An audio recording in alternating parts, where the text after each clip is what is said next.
I strongly believe that teacher is and will be the main anchor, will hold it together. If the teacher is motivated, he can, compensate to the less educated parent community. Even there is a lack in the monitoring system.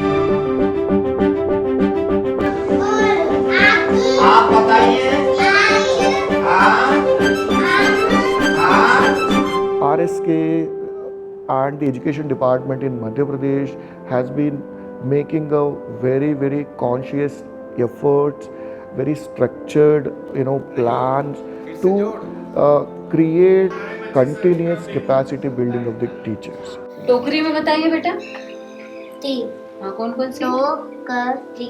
Covid के दौरान हम लोगों ने online training की शुरुआत की थी। दीक्षा portal के माध्यम से कुछ निष्ठा के कोर्स हम लोगों ने टीचर को कराए थे।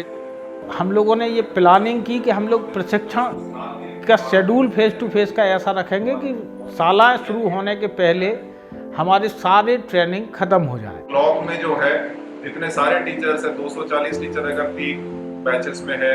फेस टू फेस मोड की जो ट्रेनिंग थी, इस पूरी ट्रेनिंग के दौरान हम लोगों ने लगभग मैथ और भाषा में केवल हिंदी उस समय हम लोगों ने सम्मिलित किया था। लगभग 1500 मास्टर ट्रेनर को राज्य पर प्रशिक्षण किया। कक्षा 1 और 2 को पढ़ाने वाले समस्त शिक्षक जो लगभग 90,000 स्कूलों के थे, उसके लिए हम लोग ने ट्रेनिंग प्लान किया। अब 90,000 शिक्षकों को हम लोग कैसे ट्रेनिंग करेंगे? एक बार आप इसको अच्छे से समझ लीजिए, क्योंकि इसको आप जब भी ट्रेनिंग दे रहे होंगे, ये आपको ही बताना होगा अपने कक्ष में। पहली बार राज्य ने किया कि राज्य स्तर पर विकासखंड स्तर के मास्टर ट्रेनर को बुलाया गया और मास्टर ट्रेनर को सीधे राज्य स्रोत समूह के सदस्यों द्वारा, जिसमें हमारे स्कूल के विशेषज्ञ, डाइट के विशेषज्ञ, शिक्षा महाविद्यालय के विशेषज्ञ के साथ साथ हमारे जो NGO पार्टनर जो FLN में हमारी मदद कर रहे थे, मिशन अंकुर के नाम से, उनका सहयोग भी हमें मिला। पर्याप्त जो जिस स्तर कक्षा अनुरूप ज्ञान होना चाहिए वह नहीं है। हम लोग खास तौर से सब्जेक्ट एक्सपर्ट के रूप में प्रशिक्षण को हैंडल कर रहे थे और जो मिशन अंकुर की जो टीम थी वो सैद्धांतिक रूप से जो सिद्धांत हैं मिशन अंकुर के जो नीति है उस पर फोकस कर रहे थे। टीचर्स को एक्सपोजर मिला भोपाल आने का। दूसरा, हमने टीचर के आत्मसम्मान को बढ़ाने का एक मौका दिया। मैं यहाँ मास्टर ट्रेनर के रूप में पहली बार चुनी जा रही हूँ, तो मुझे यहाँ बहुत खुशी भी हो रही है कि मैं यहाँ से प्रशिक्षण लेकर इतने लोगों को प्रशिक्षण दे पाऊँ। लेवल आप देखिए क्या है, सीधे राज्य पे हुआ, राज्य से ब्लॉक पे हुआ और ब्लॉक वाले शिक्षक सीधे स्कूल में जाके पढ़ा रहे। मछली हाथ नीचे, और आप बताएंगे खरगोश। खरगोश में हाथ सामने। टीचर्स के लिए सब कुछ काफ़ी नया था। पहले भी वो ट्रेनिंग ले चुके थे, लेकिन ये FLN खासकर उनके लिए वो लेसन प्लान काफ़ी नया था और इंटरेस्टिंग भी। इसको आपको यहाँ पे टाइप करना पड़ेगा और पासवर्ड आप डेट ऑफ बर्थ डाल सकते हैं, जो कि अभी आपका डिफॉल्ट पासवर्ड है।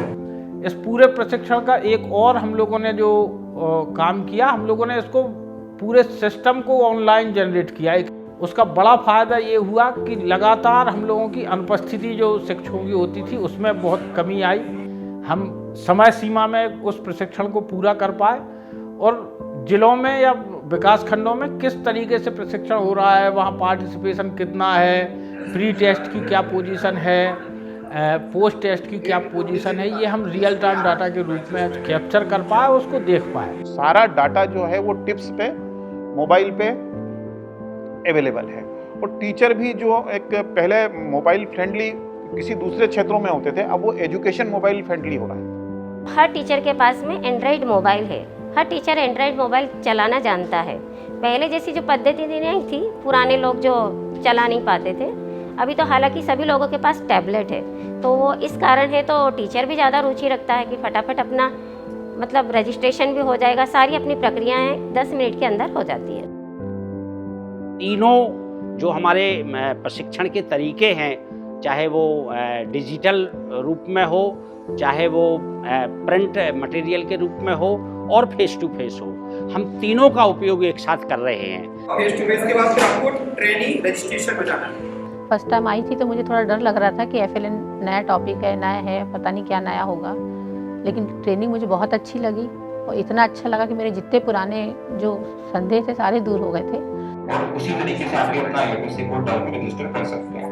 अब जब FLN की ट्रेनिंग हुई थी तो स्टार्टिंग में मैंने जब पहली कक्षा ली है, हमारे यहाँ 45 बच्चे हैं फर्स्ट क्लास में, तो उन बच्चों के साथ मुझे थोड़ी सी प्रॉब्लम आई, क्योंकि पहले क्या 5th क्लास के बच्चे थे तो उन्हें बस बताना पड़ता था पेज नंबर ये निकाल लो। फर्स्ट क्लास के बच्चों के साथ थोड़ी सी प्रॉब्लम आती है, छोटे बच्चे हैं तो उन्हें खेल खेल में, पर ट्रेनिंग नहीं हुई थी जब तक तो थोड़ा सा ज़्यादा मुश्किल था। तो जब फिर FLN की ट्रेनिंग हुई उसमें हमें मौखिक भाषा का विकास बताया गया, ध्वनि जागरूकता बताई गई। इसे बनने वाले शब्द बताइए।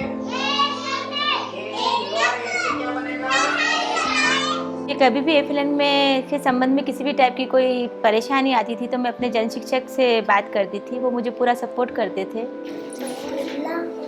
जो भी उनके सवाल होते हैं इस कॉल के माध्यम से बताते हैं। हर महीने जन शिक्षा केंद्र स्तर पर FLN अकादमिक संवाद का आयोजन करते हैं, जिसमें शिक्षकों के जो भी कक्षा शिक्षण से संबंधित जो बातचीत होती है उस पर हम चर्चा करते हैं। जो शिक्षक बेहतर कार्य कर रहे हैं उनके माध्यम से हम डेमो करा के दिखाते हैं।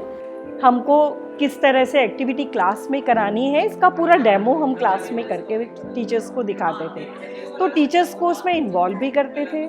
तो इस तरह से ट्रेनिंग बहुत अच्छी रही और हमने ट्रेनिंग के दौरान ही अनुभव किया कि टीचर्स को काफ़ी कुछ उससे सीखने मिल रहा है। अपन लोग कहाँ सोते हैं, हम भी कहाँ सोते हैं, अपने घर में। हर बच्चा घर पे जाके कुछ ना कुछ बताता, आज हमने ये किया, आज हमने वो किया, तो उससे पेरेंट्स भी बहुत खुश होते हैं। जब पेरेंट्स कभी लेने आते हैं या पेरेंट्स मीटिंग होती है तो बच्चे आते हैं या उनके पेरेंट्स आते हैं तो वो बड़ा खुश होकर हमसे बोलते हैं कि मैडम आजकल तो हमारा बच्चा खूब अच्छा पढ़ने लग गया है। शिक्षकों की बड़ी डिमांड थी कि इसका एक्सपेंशन कक्षा 3 पे भी किया जाए, तो ये एक बहुत अच्छा प्रयास हो रहा है कि हम कक्षा 3 में भी हम इसको अब आने वाले समय में लेके जा रहे हैं। इस FLN कार्यक्रम के पहले बच्चों की जो उपस्थिति थी वो बहुत ही कम हो रही थी, लेकिन जब से ये अपनी संस्था में लागू किया गया तब से बच्चों की उपस्थिति और पढ़ने के प्रति बच्चे भी बहुत जागरूक रूप से उपस्थित होने लगे। Asser survey shows that 85% of the teachers have undergone FLN training, which is very encouraging figure.